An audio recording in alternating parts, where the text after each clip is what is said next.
Super Mario 3D Land. Let's find out which stages are the hardest. This list is based off of how hard the challenges are, how often I die or get hit, as well as the length and any difficulty gimmicks. So without further ado, let's go. Number 10.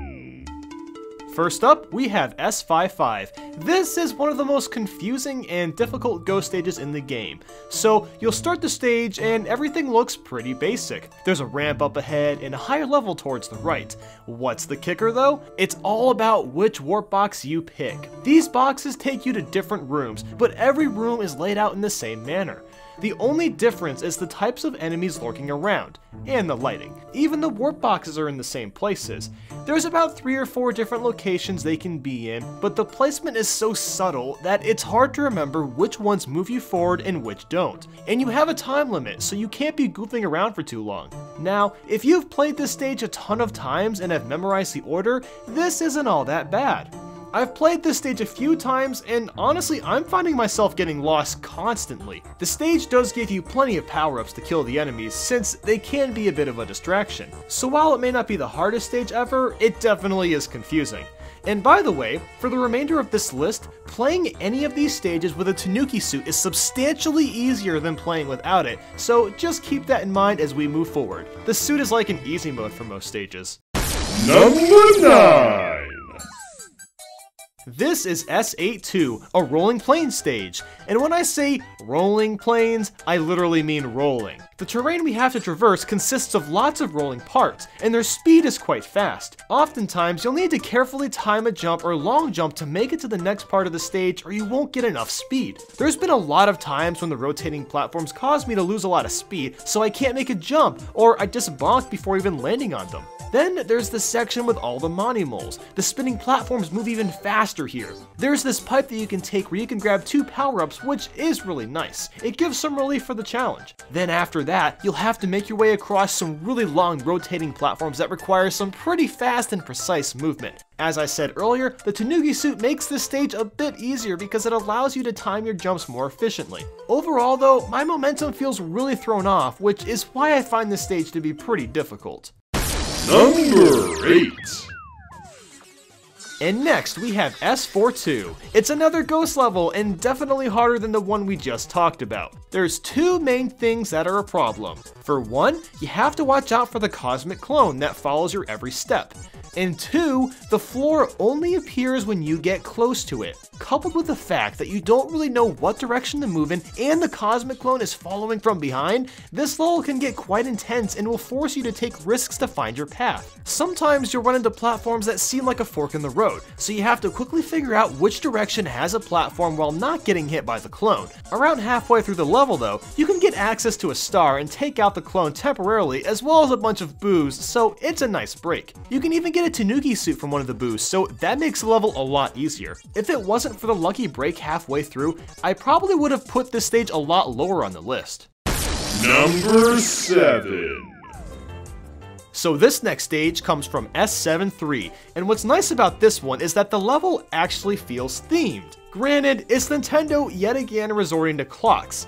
Seriously, why is it always clocks, Nintendo? Maybe because they know how to take our time away? Is that it?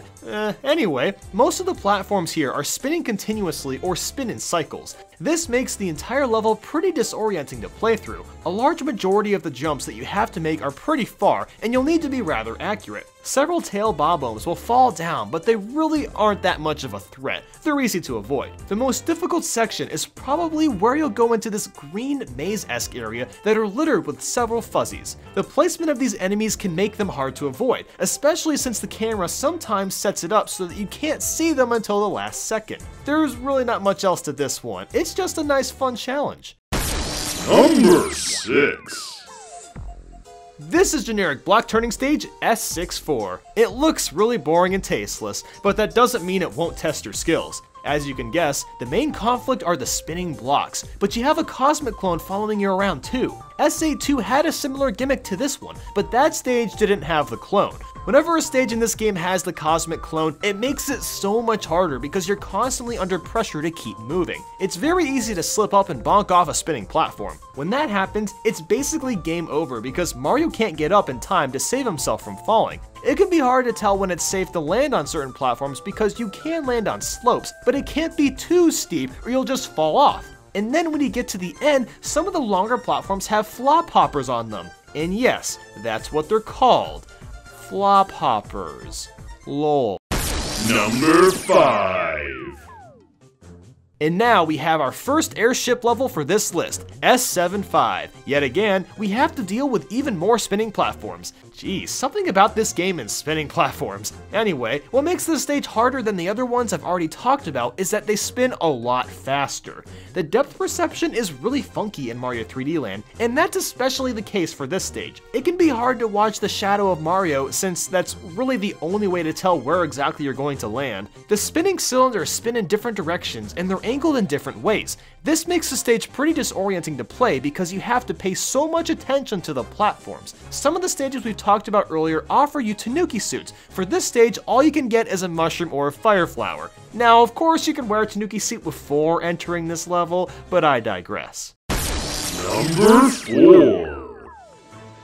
So this is the only stage that doesn't hail from the special world. It's 8 Final Bowser. So, as I'm sure you would expect, the final level and boss can cause quite the commotion. You start off on this skeleton ride, and you just have to dodge some fireballs. After that, you'll hop onto some wooden platforms that rise in the air. It's actually pretty easy to not see fireballs in this section. There's been a lot of times where I'm jumping to these platforms and one will hit me. After that, you'll hop back on a skeleton for another ride, this time having to dodge several more fireballs. They aren't the most difficult pattern of all time, but you do really need to pay attention. And then, the Bowser fight. I gotta say, as average as I find this game to be, this fight is fantastic. The way the camera moves while running around, dodging Bowser and his fire is incredibly cinematic. It has almost an Uncharted feel, or something you'd see in a superhero movie. Getting through this fight did take me a few tries. There are several parts where you really have to book it or you'll get hit by something. I know I'm not going into too much detail about the fight, but that's not important. It's definitely worth playing this for yourself if you never have. It's fun, rewarding, and most importantly, difficult. Number 3.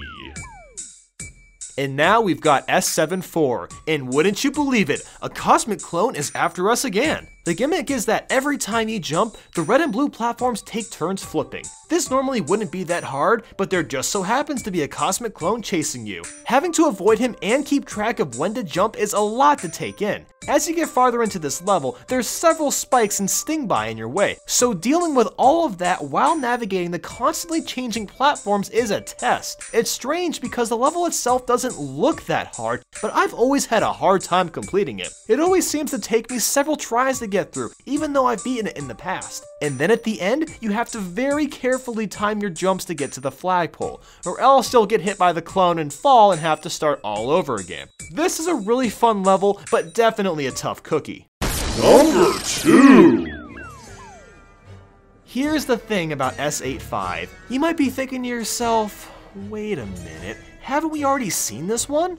Well, actually no. Number 5 on our list had an incredibly similar theme. There's a bunch of spinning platforms and yada yada yada. The two big differences here is that the platforms spin way faster now, and guess what else? Seriously, what else have we talked about today that makes levels harder? You deal with Cosmic Clone again, and seriously, when I say these spinning platforms spin faster, I mean it. They go so fast that it's easy to fall off from their sheer pace. There's a couple jumps where I practically need the long jump just to get any sort of coverage. But now, I'm sure we can all easily guess what number 1 will be. And now, the number 1 hardest Super Mario 3D Land stage is... And you guessed it right, S8 Crown absolutely has to be number 1. And you want to know why? because I still haven't beat this damn stage. It's that difficult. Nintendo has had this weird trend ever since Mario Galaxy 1 to make the last stage in a Mario game as stupidly difficult as possible. This one is no exception. So for as far as I've made it, you start off on these blocks and have to avoid some Hammer Bros and a Boomerang Bro. Then you have to make all these really tight jumps and bounce off Goombas. Then you bounce off some Toad's head, fight Boom Boom and Pom Pom, then take this green platform and avoid Bob-Ombs and fire and just, oh my god! This level is way longer than any of the other ones in the game too, and no checkpoints. Well, at least as far as I've played, but I doubt there's any checkpoints. All the jumps have to be near perfect to make it across. There's no making mistakes or it's game over. You know, there's a reason Super Mario 3D Land makes it easy to get lives for your whole playthrough, because you'll use every single one of them playing this one stage. And if you thought that was crazy, then I'm sure you'll love this Super Mario 64 ROM hack video I made. Yeah, this ROM hack is called SM64 The Green Stars, and the video is pretty dang great. Make sure to check that out and leave a like and subscribe if you enjoyed this. Leave a comment and let me know what you think the hardest Mario 3D Land stage is and why. Now, you'll excuse me, I need to, go and beat this stupid stage.